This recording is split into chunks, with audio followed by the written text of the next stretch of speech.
Hello dear students, welcome back to the JDC Live. So dear students, Bihar pharmacist से related एक बहुत बड़ी update यहाँ पे सामने आ रही है और वो आप सभी के सामने साझा करने के लिए मैं यहाँ पे खड़ा हूं। और अगर बात करते हैं बिहार फार्मासिस्ट, जरा ये थोड़ी सी मेरे चीजों को ये, क्योंकि ये बेटा ऑफिशियल है और साथ ही साथ ये थोड़ा सा लीगल लैंग्वेज में मैं आपको सिंपल करके समझाने की कोशिश करूंगा। देखिए, ये हमारा आदेश है 20 दिसंबर 2023 का, यानी 20 दिसंबर 2023 का यह नोटिफिकेशन है। फ्रॉम द न्यायाधीश से ये हमारा नोटिफिकेशन आया है अंडर द निदेशालय स्वास्थ्य सेवाएं बिहार पटना। अब इसके अंतर्गत क्या था, जरा पहले उसके बारे में समझते हैं। तो जरा देखिएगा यहाँ पे क्या है। अगर मैं बात करूं 21 अगस्त 2019 को फार्मासिस्ट के कुल 966 यानी 966 रिक्त पदों पर नियुक्ति के लिए विज्ञापन लॉन्च किया गया था, जिसको बाद में चेंज किया गया और इसमें अलग अलग अपडेट आते रहे। 17 दिसंबर 2019 को, नेक्स्ट 27 फरवरी 2020 को ये पोस्ट और भी ज्यादा बढ़ा दी गई और टोटल पोस्ट हो गई थी कितनी, 1152 यानी 1152 पोस्ट टोटल हो गई थी। अब इनके लिए वैकेंसी निकाली गई, लेकिन अगर बात किया जाए और उसमें बाद में और भी अपडेट करके टोटल 1539 टोटल रिक्त यानी अभी वैकेंट सीट है फार्मासिस्ट में की इन कंप्लीट पूरे स्टेट अगर बिहार की बात किया जाए। और इसके लिए एक वैकेंसी लॉन्च किया गया था, वैकेंसी आई थी, लेकिन जो वैकेंसी आई थी जरा ध्यान दीजिएगा, उस वैकेंसी में क्या था कि वही स्टूडेंट इसमें सेलेक्ट हो सकते हैं, क्योंकि इनका जो सिलेक्शन था वो on the basis of merit list था।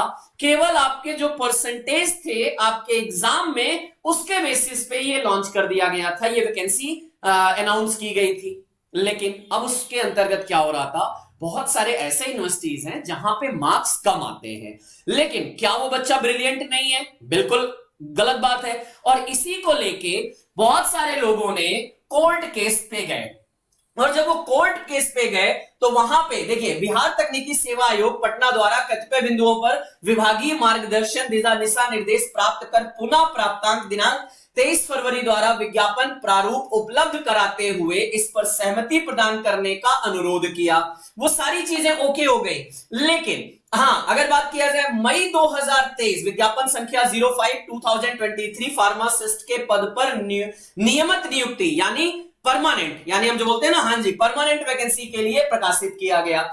लेकिन अब इसमें क्या था, दो चीजें यहाँ पे थी। पहला कि इसमें सिर्फ डी फार्मा एलिजिबल था, बी फार्मा एलिजिबल नहीं था। ये भी बहुत बड़ा अपने आप में लैकिंग पॉइंट था, जिसको लेके कई सारे कोर्ट केस किए गए। आप यहाँ पे उनके नाम भी मेंशन है, लेकिन उतना आपके लिए काम का नहीं है। संजीव कुमार मिश्रा बनाम द बिहार राज्य, ये किया गया। साथ ही साथ अगर आप फर्दर बात करोगे, और भी यहाँ पे कई सारे केसेस किए गए on the basis of vacancy, on the basis of their complete education background के बेसिस पे। और उसी को देखते हुए जरा ध्यान से देखिएगा, अभी ये कोर्ट केस बन गया है और इसीलिए ये क्या बोला गया, उक्त कंडिका 6 के आलोक में नियमावली में संशोधन प्रक्रियाधीन है।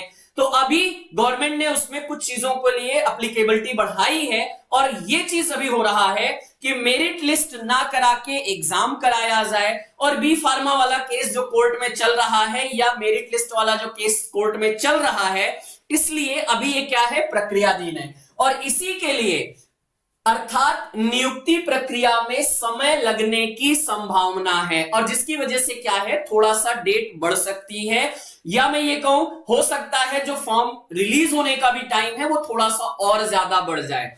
और इसी के लिए यहां पे आपसे क्या किया गया कि अभी यह आदेश तत्काल प्रभाव से लागू होगा कि अभी जब तक कोर्ट से निर्णय नहीं आएगा तब तक ये वैकेंसी को अभी होल्ड पे कर दिया गया है। और अभी वहां पे जितने भी गवर्नमेंट हॉस्पिटल्स हैं वहां पे एक आदेश दे दिया गया है कि जितने भी सभी सरकारी अस्पतालों में जो दवा का वितरण हो रहा है, अभी डिप्लोमा इन फार्मासिस्ट को नॉर्मली आप एडॉक पीरियड पे करके उनसे आप अपना वर्क ले लीजिए, और बाकी जब वैकेंसी फाइनल हो जाएगी कोर्ट से, उसके बाद इसका कंप्लीट ओवरव्यू करने के बाद ये चीज फिर से लॉन्च किया जाएगा, या मैं कहूं इस भर्ती का फाइनल अपडेट आपको देखने को मिलेगा।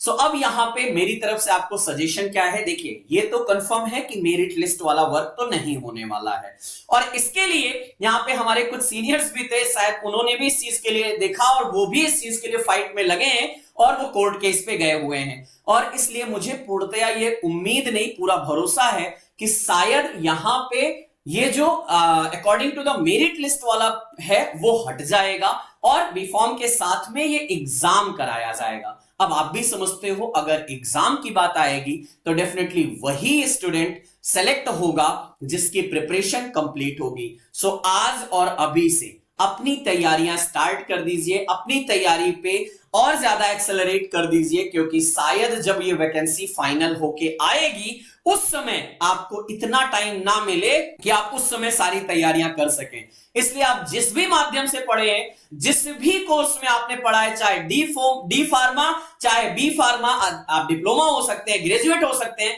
लेकिन आप अपने सिलेबस को कंप्लीट और अच्छी तरीके से तैयारी सुनिश्चित करें, क्योंकि अगर वैकेंसी आई तो मौका नहीं मिला, उस समय हमारी जीत की गारंटी एक ही होगी कि हमारी तैयारी कितनी अच्छी है। So with this, all the best to all of you.